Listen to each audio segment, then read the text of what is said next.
ನನ್ನ ಹೆಸರು ಸಮೀರ್, ವಯಸ್ಸು 26. ನಾನು ಇಂಜಿನಿಯರಿಂಗ್ ಮುಗಿಸಿ ಕೆಲಸ ಹುಡುಕುತ್ತಿದ್ದೆ. ಅಣ್ಣ ಕೆಲಸದ ಮೇಲೆ ಹೊರದೇಶಕ್ಕೆ ಹೋದ ಮರುದಿನವೇ ನನ್ನ ಅತ್ತಿಗೆ ತನ್ನ ಬೆಡ್ರೂಮ್ನಲ್ಲಿ ಒಬ್ಬ ಅಪರಿಚಿತ ವ್ಯಕ್ತಿಯೊಂದಿಗೆ ಸಿಕ್ಕಿಬಿದ್ದರು. ಅವನು ಅತ್ತಿಗೆಯ ಬಾಲ್ಯದ ಸ್ನೇಹಿತನಂತೆ. ತಿಂಗಳಿಗೆ 4 ಬಾರಿ ಹೀಗೆಯೇ ಕದ್ದು ಮುಚ್ಚಿ ಭೇಟಿಯಾಗುತ್ತಿದ್ದರಂತೆ. ಸಿಕ್ಕಾಪಟ್ಟೆ ಕೋಪ ಬಂದು, ಈಗಲೇ ಅಣ್ಣನಿಗೆ ಫೋನ್ ಮಾಡಿ ಎಲ್ಲ ಹೇಳಿಬಿಡ್ತೀನಿ ಎಂದು ನಾನು ಅಬ್ಬರಿಸಿದೆ.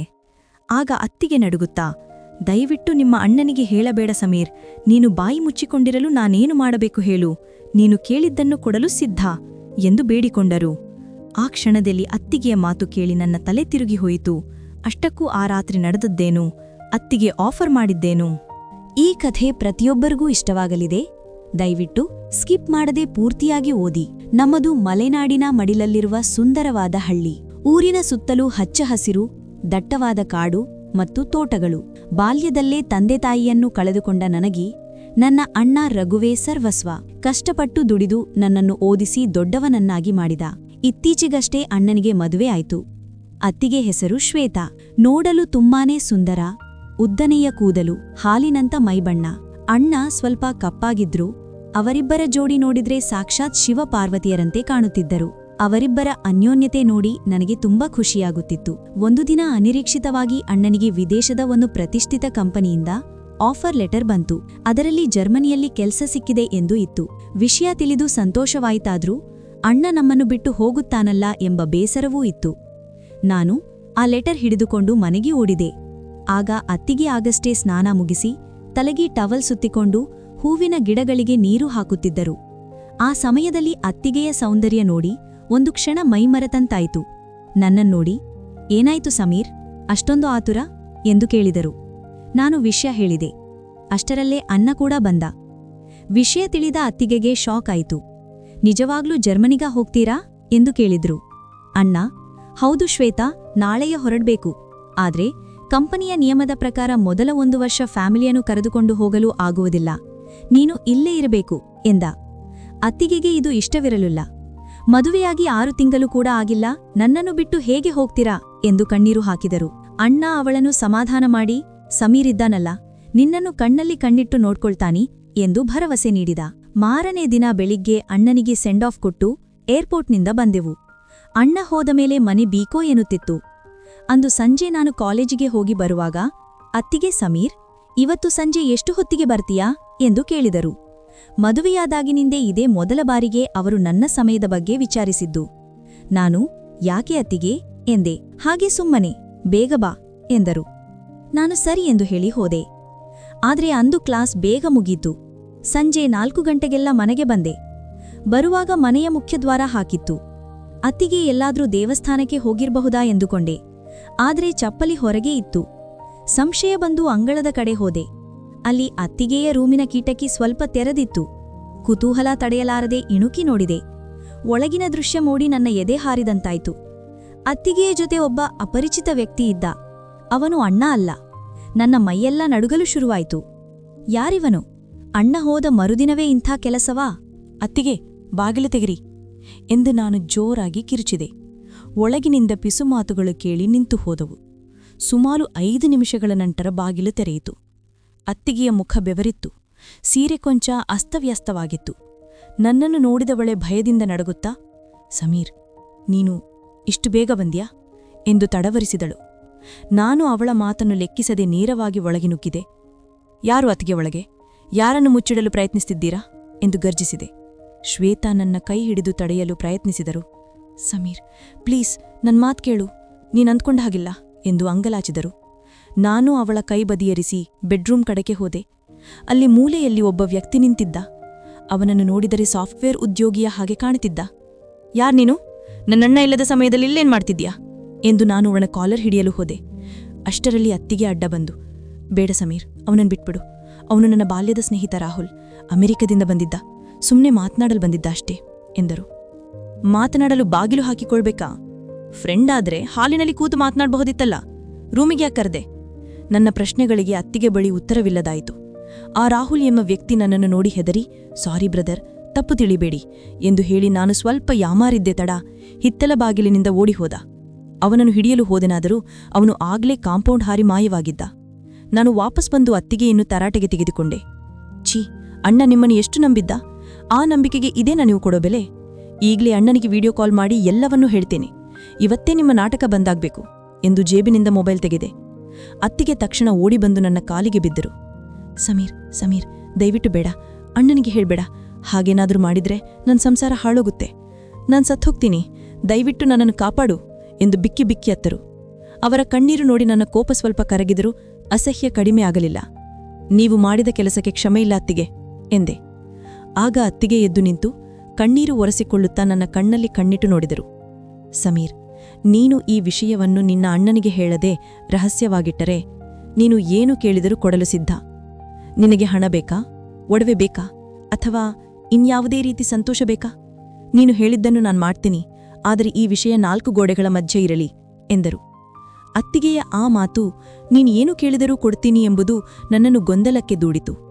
ಒಬ್ಬ ಹೆಣ್ಣು ತನ್ನ ಮಾನ ಉಳಿಸಿಕೊಳ್ಳಲು ಇಷ್ಟರ ಮಟ್ಟಿಗೆ ಇಳಿಯುತ್ತಾಳಾ, ಅಥವಾ ಇದರ ಹಿಂದೆ ಬೇರೇನಾದರೂ ದೊಡ್ಡ ಕತೆ ಇದೆಯಾ?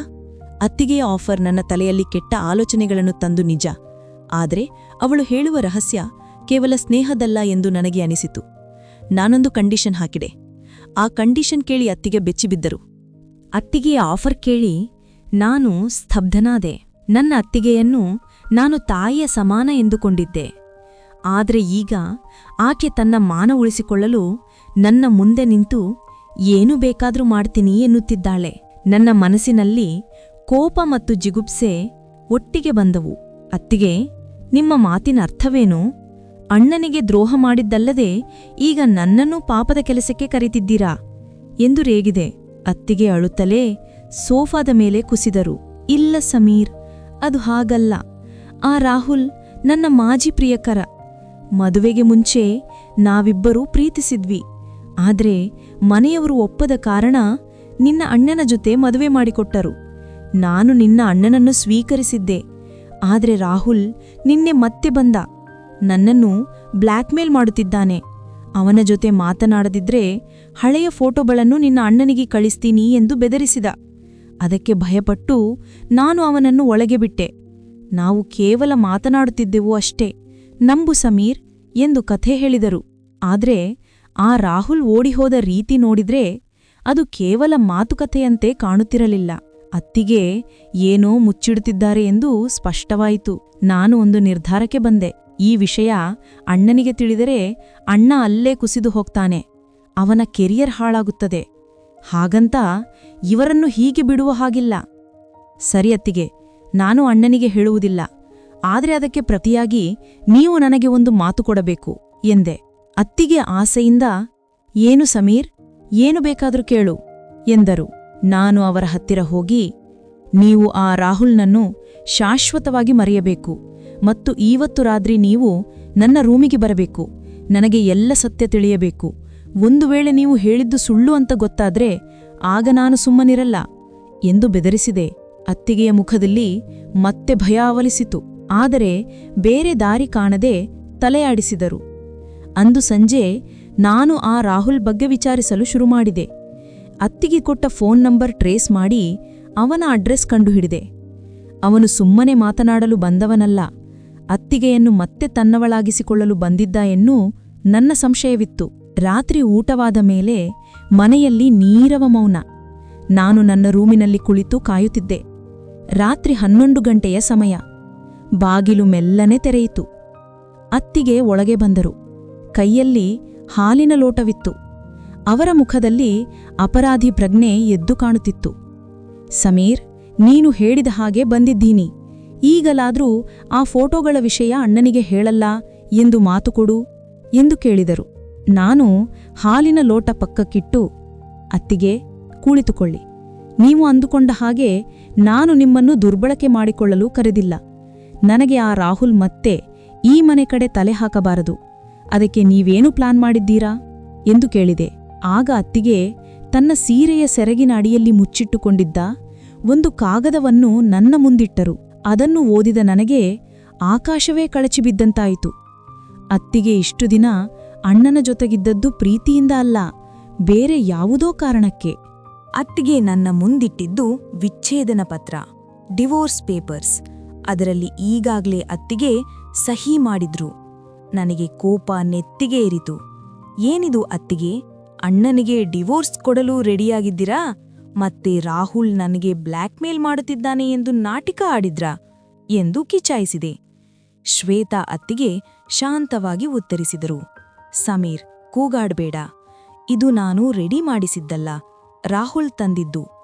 ಅವನು ಬಲವಂತವಾಗಿ ನನ್ನ ಸಹಿ ಹಾಕಿಸಿಕೊಂಡಿದ್ದಾನೆ.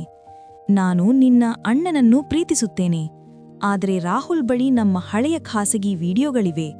ಅವನು ಹೇಳಿದ ಹಾಗೆ ಕೇಳದಿದ್ರೆ ಅದನ್ನು ಇಂಟರ್ನೆಟ್ನಲ್ಲಿ ಹಾಕುತ್ತಾನಂತೆ. ಅದಕ್ಕೆ ಭಯಪಟ್ಟು ಸಹಿ ಮಾಡಿದ್ದೆ. ವಿಷಯ ಈಗ ಗಂಭೀರವಾಯಿತು. ಇದು ಕೇವಲ ಅನೈತಿಕ ಸಂಬಂಧದ ವಿಷಯವಲ್ಲ, ಇದೊಂದು ಕ್ರೈಮ್. ಅಣ್ಣನ ಸಂಸಾರ ಉಳಿಸಬೇಕಾದರೆ ನಾನು ಆ ರಾಹುಲ್ನ ಆಟ ಮುಗಿಸಲೇಬೇಕು.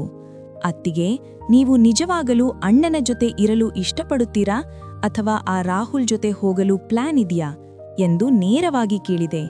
ಅತ್ತಿಗೆ ನನ್ನ ಕಾಲಿಗೆ ಬಿದ್ದು, ನಾನು ಸಾಯುವವರೆಗೂ ಈ ಮನೆಯ ಸೊಸೆಯಾಗೇ ಇರುತ್ತೇನೆ, ಆ ಪಾಪಿ ರಾಹುಲ್ನಿಂದ ನನ್ನನ್ನು ಕಾಪಾಡು ಎಂದು ಗೋಗರೆದರು. ಸರಿ, ಹಾಗಾದ್ರೆ ನಾನೊಂದು ಪ್ಲಾನ್ ಹೇಳ್ತೀನಿ.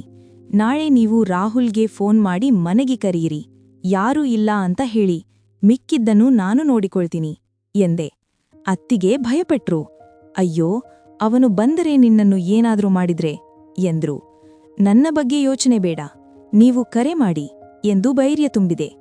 ಮಾರನೇ ದಿನ ಮಧ್ಯಾಹ್ನ ರಾಹುಲ್ ಬೈಕ್ನಲ್ಲಿ ಬಂದ. ಅತ್ತಿಗೆ ಬಾಗಿಲು ತೆರೆದರು. ಅವನು ನಗನಗುತ್ತಾ, ಏನ್ ಶ್ವೇತಾ, ನಿನ್ನ ಮೈದುನ ಕಾಲೇಜಿಗೆ ಹೋದನಾ? ನಿನ್ನೆ ಅರ್ಧಕ್ಕೆ ಓಡಿ ಹೋದೆ, ಇವತ್ತ ಫುಲ್ ಎಂಜಾಯ್ ಮಾಡೋಣ ಎನ್ನುತ್ತಾ ಒಳಗೆ ಬಂದ. ಅವನು ಹಾಲಿಗೆ ಬರುತ್ತಿದ್ದಂತೆ ನಾನು ಹಿಂದಿನಿಂದ ಬಂದು ಬಾಗಿಲು ಲಾಕ್ ಮಾಡಿದೆ. ಶಬ್ದ ಕೇಳಿ ರಾಹುಲ್ ತಿರುಗಿದ. ನನ್ನನ್ನು ನೋಡಿ ಅವನ ಮುಖದ ಬಣ್ಣ ಬದಲಾಯಿತು. ಕೈಯಲ್ಲಿದ್ದ ಬೇಸ್ಬಾಲ್ ಬ್ಯಾಟ್ ನೋಡಿ ಅವನು ಬೆದರಿದ. ನಾನು ರಾಹುಲ್ನನ್ನು ಹಿಗ್ಗಾಮುಗ್ಗಾ ತಳೆದೆ. ಅವನ ಫೋನ್ ಕಿತ್ತುಕೊಂಡು ಅದರಲ್ಲಿದ್ದ ಎಲ್ಲಾ ಫೋಟೋ ಮತ್ತು ವಿಡಿಯೋಗಳನ್ನು ಡಿಲೀಟ್ ಮಾಡಿದೆ. ಅಷ್ಟೇ ಅಲ್ಲ, ಅದನ್ನು ಶಾಶ್ವತವಾಗಿ ರಿಕವರ್ ಆಗದಂತೆ ಫಾರ್ಮ್ಯಾಟ್ ಮಾಡಿದೆ. ಇನ್ನೊಮ್ಮೆ ಈ ಕಡೆ ಬಂದರೆ ಪೊಲೀಸ್ ಕಂಪ್ಲೇಂಟ್ ಕೊಟ್ಟು ರೇಪ್ ಕೇಸ್ ಹಾಕುತ್ತೀನಿ ಎಂದು ಬೆದರಿಸಿದೆ. ರಾಹುಲ್ ಪ್ರಾಣ ಉಳಿದ್ರೆ ಸಾಕು ಎಂದು ಅಲ್ಲಿಂದ ಓಡಿ ಹೋದ. ರಾಹುಲ್ ಹೋದ ಮೇಲೆ ಅತ್ತಿಗೆ ನಿಟ್ಟುಸಿರು ಬಿಟ್ಟರು. ಥ್ಯಾಂಕ್ಸ್ ಸಮೀರ್, ನನ್ನ ಪ್ರಾಣ ಉಳಿಸಿದೆ ಎಂದು ನನ್ನನ್ನು ತಬ್ಬಿಕೊಳ್ಳಲು ಬಂದರು. ನಾನವರನ್ನು ದೂರ ತಳ್ಳಿದೆ. ಸಮೀರ್, ಈಗ ರಾಹುಲ್ ಹೋದನಲ್ಲ, ಇನ್ನು ಅಣ್ಣನಿಗೆ ಹೇಳಲ್ಲ ತಾನೇ ಎಂದು ಕೇಳಿದರು. ನಾನು ಅತ್ತಿಗೆ ಕಣ್ಣಲ್ಲಿ ಕಣ್ಣಟ್ಟು ನೋಡಿದೆ. ರಾಹುಲ್ ಕತೆ ಮುಗಿತು ಅತ್ತಿಗೆ, ಆದರೆ ನಿಮ್ಮ ಕತೆ ಇನ್ನೂ ಬಾಕಿಯಿದೆ. ನೀವು ನನಗೆ ಮಾತು ಕೊಟ್ಟಿದ್ರಿ, ನಾನು ಕೇಳಿದ್ದನ್ನು ಕೊಡ್ತೀನಿ ಅಂತ. ಈಗ ನನ್ನ ಸರದಿ. ಇವತ್ತು ರಾತ್ರಿ ನೀವು ನಿಮ್ಮ ಮಾತನ್ನು ಉಳಿಸಿಕೊಳ್ಳಬೇಕು. ನನ್ನ ಈ ಮಾತು ಕೇಳಿ ಅತ್ತಿಗೆ ತಬ್ಬಿಬ್ಬಾದ್ದರು. ನಾನು ನಿಜವಾಗಲೂ ಏನನ್ನು ಕೇಳುತ್ತಿದ್ದೆ? ಅತ್ತಿಗೆ ಭಯದಿಂದ ನನ್ನನ್ನೇ ನೋಡುತ್ತಿದ್ದರು. ಸಮೀರ್, ನೀನು ಕೂಡ ರಾಹುಲ್ ತರನೇ ಆಡ್ತೀಯ ಅನ್ಕೊಂಡಿರ್ಲಿಲ್ಲ. ನಾನು ನಿನ್ನ ತಾಯಿ ಸಮಾನ ಕಣೋ ಎಂದು ಅಳಲು ಶುರು ಮಾಡಿದರು. ನಾನು ನಗುತ್ತಾ ಅವರ ಹತ್ತಿರ ಹೋದೆ. ಅವರ ಕೈಯಲ್ಲಿದ್ದ ಡಿವೋರ್ಸ್ ಪೇಪರ್ಗಳನ್ನು ಕಿತ್ತುಕೊಂಡೆ. ಅತ್ತಿಗೆ, ನೀವು ನನಗೆ ಮಾತು ಕೊಟ್ಟಿದ್ದೀರಿ, ಈಗ ಅದರಿಂದ ತಪ್ಪಿಸಿಕೊಳ್ಳಲು ಆಗಲ್ಲ. ನನ್ನ ಬೇಡಿಕೆ ಇಷ್ಟೇ ಎಂದು ಹೇಳಿ ಆ ಡಿವೋರ್ಸ್ ಪೇಪರ್ಗಳನ್ನು ಅವರ ಕಣ್ಣ ಮುಂದೆಯೇ ಹರಿದು ಹಾಕಿದೆ. ನನ್ನ ಬೇಡಿಕೆ ಇಷ್ಟೇ ಅತ್ತಿಗೆ, ಇವತ್ತಿನಿಂದ ಈ ರಹಸ್ಯ ಸಾಯುವವರೆಗೂ ನಿಮ್ಮ ಮತ್ತು ನನ್ನ ನಡುವೆ ಮಾತ್ರ ಇರಬೇಕು. ಅಣ್ಣನಿಗೆ ಎಂದಿಗೂ ಮೋಸ ಮಾಡಬಾರದು. ನೀವು ಅಣ್ಣನನ್ನು ನಿಜವಾಗಲೂ ಪ್ರೀತಿಸುತ್ತಿದ್ದರೆ ಇನ್ಮುಂದೆ ಆ ಫೋನ್ ಚಾಟಿಂಗ್ ಎಲ್ಲ ಬಿಟ್ಟು ಪತಿಯೇ ದೈವ ಎಂದು ಬದುಕಬೇಕು. ರಾಹುಲ್ ಹೋದ ಎಂದು ಮೈಮರೆಯಬೇಡಿ. ನಾನು ಇಲ್ಲೇ ಇರುತ್ತೇನೆ, ನಿಮ್ಮ ಪ್ರತಿಯೊಂದು ನಡೆಯನ್ನು ಗಮನಿಸುತ್ತಿರುತ್ತೇನೆ. ಇದೇ ನೀವು ನನಗೆ ಕೊಡಬೇಕಾದ ಬೆಲೆ ಎಂದು ಖಡಕ್ ಆಗಿ ಹೇಳಿದೆ. ಅತ್ತಿಗೆ ತನ್ನ ಕಿವಿಯನ್ನೇ ನಂಬಲಾಗಲಿಲ್ಲ. ನಾನು ಅವರಿಂದ ಶಾರೀರಿಕ ಸುಖ ಬಯಸುತ್ತಿದ್ದೇನೆ ಎಂದು ಅವರು ಭಾವಿಸಿದ್ದರು. ಆದರೆ ನಾನು ಕೇಳಿದ್ದು ಅವರ ನಿಷ್ಠೆಯನ್ನು. ಪಶ್ಚಾತ್ತಾಪದಿಂದ ಅವರ ಕಣ್ಣಲ್ಲಿ ನೀರು ಸುರಿಯಿತು. ಸಮೀರ್, ನನ್ನನ್ನು ಕ್ಷಮಿಸು. ನಾನು ದಾಲಿ ತಪ್ಪಿದ್ದೆ ನಿಜ, ಆದರೆ ಇನ್ಮುಂದೆ ಸತ್ತರೂ ಅಣ್ಣನಿಗೆ ಮೋಸ ಮಾಡಲ್ಲ. ನೀನು ದೇವರಂಥ ಮೈದುನಾ ಎಂದು ನನ್ನ ಕಾಲಿಗೆ ನಮಸ್ಕರಿಸಿದರು. ನಾನು ಅವರನ್ನು ಮೇಲಕ್ಕೆತ್ತಿ, ಅಣ್ಣ ದುಬೈನಲ್ಲಿ ಇಲ್ಲದಿದ್ದರೂ ಅವನ ಸ್ಥಾನದಲ್ಲಿ ನಿಂತು ಈ ಮನೆಯ ಗೌರವ ಕಾಪಾಡುವುದು ನನ್ನ ಕರ್ತವ್ಯ. ಹೋಗಿ ನೆಮ್ಮದಿಯಾಗಿ ನಿದ್ರೆ ಮಾಡಿ ಎಂದೆ. ಅತ್ತಿಗೆ ರೂಮಿಗೆ ಹೋದರು. ನಾನು ಸೋಫಾದ ಮೇಲೆ ಒರಗಿದೆ. ಮನಸ್ಸಿಗೆ ಒಂದು ದೊಡ್ಡ ಭಾರ ಇಳಿದಂತಾಯಿತು. ಮನುಷ್ಯ ತಪ್ಪು ಮಾಡುವುದು ಸಹಜ, ಆದರೆ ಅದನ್ನು ತಿದ್ದಿಕೊಂಡು ನಡೆಯಲು ಒಂದು ಅವಕಾಶ ಕೊಡಬೇಕು ಎಂದು ನನಗೆ ಅನಿಸಿತು. ಅಣ್ಣನ ಸಂಸಾರ ಉಳಿಸಿದ ತೃಪ್ತಿ ನನಗಿತ್ತು. ಆದರೆ ಅತ್ತಿಗೆಯ ಆ ಒಂದು ತಪ್ಪು ನನ್ನ ಮತ್ತು ಅವರ ನಡುವೆ ಒಂದು ಅದೃಶ್ಯ ಗೋಡೆಯನ್ನು ಸೃಷ್ಟಿಸಿತ್ತು. ಅದು ಎಂದಿಗೂ ಒಡೆಯುವುದಿಲ್ಲ. ಸ್ನೇಹಿತರೆ, ಈ ಕಥೆಯಲ್ಲಿ ಸಮೀರ್ ತೆಗೆದುಕೊಂಡ ನಿರ್ಧಾರ ಸರಿಯೇ? ತಪ್ಪಾದ ದಾರಿಯಲ್ಲಿದ್ದ ಅತ್ತಿಗೆಯನ್ನು ಕ್ಷಮಿಸಿ ಅಣ್ಣನಿಗೆ ವಿಷಯ ತಿಳಿಸದೇ ಸಂಸಾರ ಉಳಿಸಿದ್ದು ಸರಿಯೇ? ಅಥವಾ ಅಣ್ಣನಿಗೆ ಎಲ್ಲವನ್ನೂ ಹೇಳಿ ಡಿವೋರ್ಸ್ ಕೊಡಿಸಬೇಕಿತ್ತೆ? ನಿಮ್ಮ ಅಭಿಪ್ರಾಯವನ್ನು ಕಮೆಂಟ್ ಮಾಡಿ ತಿಳಿಸಿ. ಕಥೆ ಇಷ್ಟವಾಗಿದ್ದರೆ ಲೈಕ್ ಮಾಡಿ, ಶೇರ್ ಮಾಡಿ. ಧನ್ಯವಾದಗಳು.